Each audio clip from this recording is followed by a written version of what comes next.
మన ఇంట్లో మన నాన్న గాని లేదంటే మన తమ్ముడు గాని మన అన్న గాని ఏదైనా అత్యవసర పని మీద బయటికి వెళ్ళినప్పుడు మనం ఎప్పుడూ ఫోన్ చేస్తూనే ఉంటాము. అయితే ఆ టైంలో వాళ్ళు డ్రైవింగ్ లో ఉండవచ్చు. సో ఇలా అత్యవసర పని మీద బయటికి వెళ్ళినప్పుడు ఫోన్ చేయకుండా ఉండడం మంచిదని ట్రాఫిక్ వాళ్ళైతే చెప్తున్నారు. సో దానికి కారణం ఏమిటనేది మనం చూద్దాము. గత 10 నెలల్లో మనం చూసుకున్నట్లయితే 1.56 లక్షల సెల్ ఫోన్ డ్రైవింగ్ కేసులు నమోదయ్యాయంట. ఇక రోజుకి సగటున మనం చూసుకున్నట్లయితే రోడ్ల పైన యాక్సిడెంట్లు అయ్యి చనిపోయే వారి సంఖ్య సగటున రోజుకు 21 మంది అయితే మృతి చెందుతున్నారంట.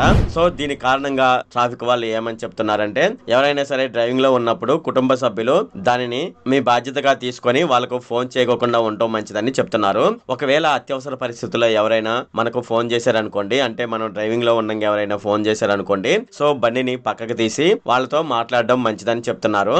ఈ నిబంధనలు ప్రతి ఒక్కరూ స్పష్టంగా పాటించాలని ట్రాఫిక్ సిబ్బంది వాళ్ళైతే చెప్తున్నారు. ఈ వీడియో వరకే చూసి వెళ్ళకపోతే కొంచెం సబ్స్క్రైబ్ చేయొచ్చు కదా.